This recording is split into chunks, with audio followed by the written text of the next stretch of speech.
অধ্যাপক ডক্টর পল ডয়সন এবং স্বামীজি 1896 সালে স্বামীজি বিশ্রাম উপলক্ষে সুইজারল্যান্ডের একটি ছোট্ট গ্রামে বাস করছেন।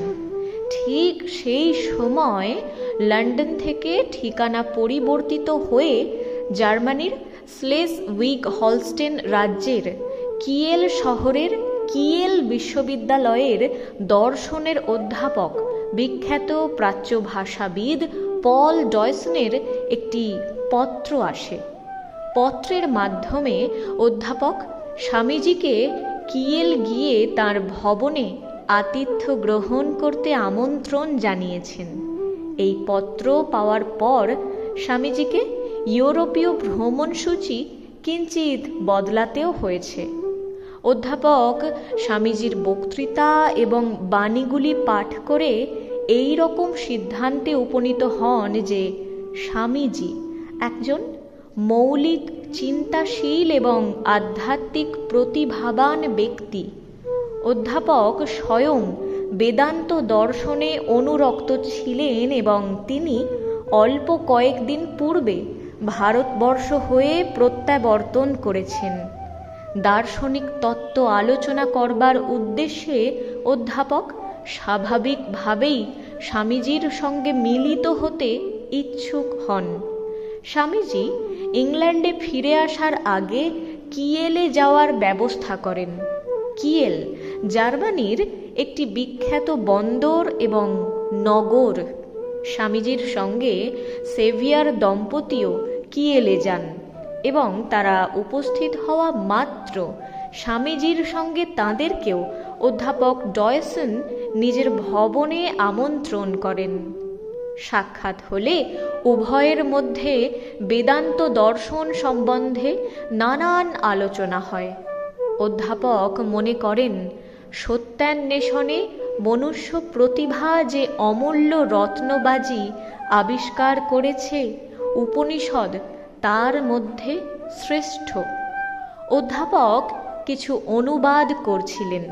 স্বামীজি সেটা নিয়ে আলোচনা করতে থাকেন এবং কয়েকটি দুর্বোধ্য ও জটিল বিষয়ের সঠিক তাৎপর্য এবং নির্ভুল ব্যাখ্যা করেন। স্বামীজির মতে শব্দবিন্যাস কৌশল অপেক্ষা বিষয়ের প্রাঞ্জলতা বাঞ্ছনীয়। তার ব্যাখ্যা ভাব গম্ভীর ও প্রাঞ্জল, দৃঢ় বিশ্বাস ও প্রত্যক্ষানুভূতি সমন্বিত থাকায় অধ্যাপক সম্পূর্ণরূপে তার মত গ্রহণ করেন। দিনের বেলায় একদিন স্বামীজিকে অধ্যাপক একটি কবিতা পুস্তকের পৃষ্ঠা উল্টাতে দেখেন, কিন্তু তিনি কথা বলে তার কাছ থেকে উত্তর পাননি।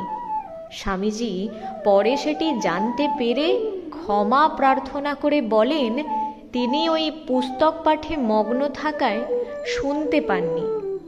অধ্যাপক পল কিন্তু এই কৈফিয়তে বেশ সন্তুষ্ট হতে পারলেন না, কিন্তু পরে নানান আলোচনার মধ্যে স্বামীজি ওই পুস্তকের বহু অংশ উদ্ধৃত করে ব্যাখ্যা করেন।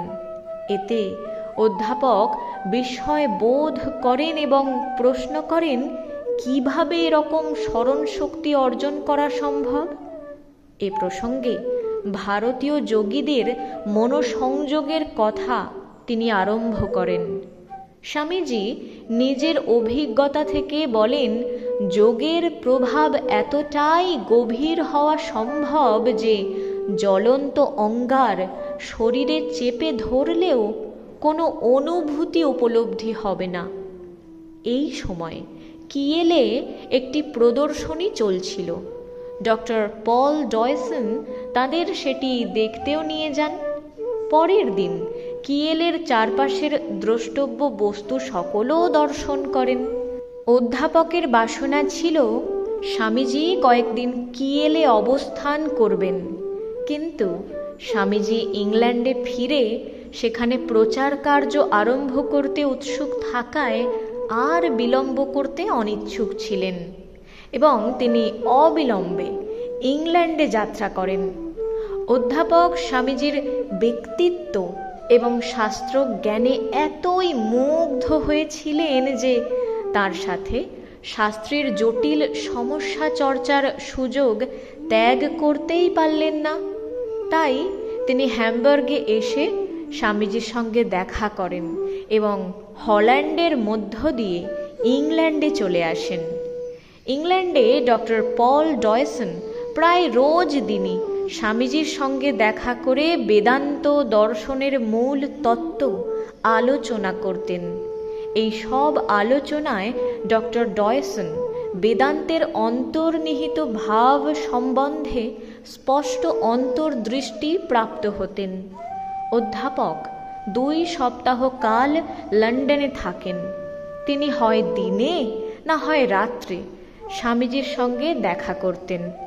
স্বামীজি বলতেন, পাশ্চাত্য মানসিকতায় বেদান্ত শাস্ত্র সম্পূর্ণ আয়ত্ত করা দুরূহ, কারণ পাশ্চাত্য দার্শনিকেরা তাদের আগে অর্জন করা সমস্ত ধারণার অনুগত হয়ে বেদান্তের বিচার করতে চান। আরও ঘনিষ্ঠতা তাদের জন্মালে ডক্টর ডয়সন বুঝলেন যে হিন্দু দর্শনের তাৎপর্য হৃদয়ঙ্গম করতে হলে পাশ্চাত্য ধারণা ত্যাগ করতে হবে, কারণ সেটা কোনো রকম তর্কশাস্ত্রের অন্তর্গত বিষয়ই নয়, প্রত্যক্ষানুভূতির বিষয়। এই মনীষী বহু সময় এই বহু রকমের জ্ঞান গর্ভ আলোচনায় আনন্দ লাভ করে জার্মানিতে ফিরে যান। তদানীন্তন ইউরোপে ইংল্যান্ড, জার্মানি এবং ফ্রান্স উন্নত দেশ।